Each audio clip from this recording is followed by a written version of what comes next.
अगर आप share market के बारे में थोड़ा सा भी जानते हो तो आपने बायबैक के बारे में सुना होगा।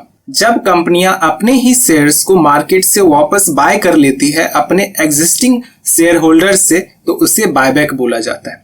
बायबैक एक तरह से शेयर होल्डर्स के लिए रिवॉर्ड का काम करता है और ये बायबैक की वजह से शेयर होल्डर्स को भी फायदा होता है बहुत, और कंपनी को तो फायदा होता ही है। कंपनी दो तरह से शेयर्स को बायबैक करती है, पहला ओपन मार्केट से और दूसरा टेंडर ऑफर से। ओपन मार्केट से जब कंपनी शेयर्स को बाय बैक करती है तो कंपनी को पहले ही डिक्लेयर करना होता है कि किस प्राइस पे वो बाय बैक करना चाहती है। और टेंडर ऑफर में क्या होता है, कंपनी डायरेक्ट शेयर होल्डर्स से शेयर्स को बाय बैक करती है। जब शेयर को कंपनी बायबैक करती है तो जिस प्राइस पे शेयर मार्केट में ट्रेड हो रहा है, यानी कि उस कंपनी का किस प्राइस पे ट्रेड हो रहा है, उससे ज़्यादा दामों पे कंपनी शेयर होल्डर्स से शेयर्स को परचेज करती है। इससे शेयर होल्डर्स को बहुत फ़ायदा होता है क्योंकि यहाँ शेयर होल्डर्स मार्केट प्राइस से ज़्यादा दामों पे कंपनी के शेयर्स को बेच रही है कंपनी को। और अब बात ये आती है कि बायबैक कंपनी क्यों करती है। हर एक कंपनी का रीज़न अलग अलग हो सकता है।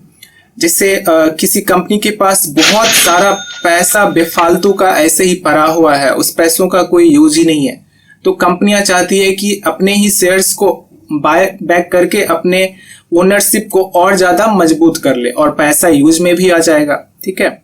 और पब्लिक में जब बहुत सारा शेयर अवेलेबल होता है तो कंपनी को लगता है कि हमारे ओनरशिप पे, हमारे मैनेजमेंट पे इम्पैक्ट पड़ सकता है, क्योंकि जिस शेयर होल्डर्स के पास ज़्यादा शेयर्स है उसके पास ओनरशिप रहता है कंपनी का।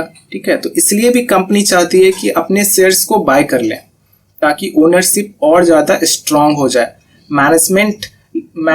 मतलब जो कंट्रोल पावर होता है कंपनी का वो कंपनी के पास ही रहे, है ना। इसीलिए वो बायबैक करती है। बायबैक करने के बाद उस कंपनी के ईपीएस पे इम्पैक्ट पड़ता है, पीई रेशियो पे इम्पैक्ट पड़ता है।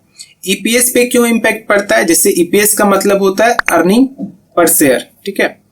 मतलब एक शेयर पे कंपनी कितना प्रॉफिट दे रही है, यही होता है ईपीएस। कंपनी का ईपीएस बायबैक के बाद कैसे बढ़ जाता है? मान लो किसी कंपनी का आउटस्टैंडिंग शेयर है 20 लाख और कंपनी का नेट प्रॉफिट है 1 करोड़।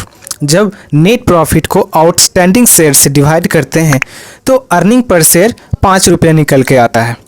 20 लाख आउटस्टैंडिंग शेयर में 2 लाख आउटस्टैंडिंग शेयर को कंपनी बायबैक कर लेती है तो 18 लाख आउटस्टैंडिंग बचेगी, यानी कि बायबैक करने के बाद आउटस्टैंडिंग शेयर कम हो जाता है। नेट इनकम है 1 करोड़, तो बायबैक करने के बाद जब ईपीएस कैलकुलेट करेंगे तो 18 लाख आउटस्टैंडिंग शेयर को 1 करोड़ प्रॉफिट से डिवाइड करेंगे तो ईपीएस निकल के आता है 5.56 रुपया। आपने देखा बायबैक के बाद ईपीएस कैसे चेंज हो गया, ईपीएस हमारा बढ़ गया। पीई रेशियो को कैलकुलेट करने के लिए हमें कंपनी के शेयर प्राइस को ईपीएस से डिवाइड करना होता है।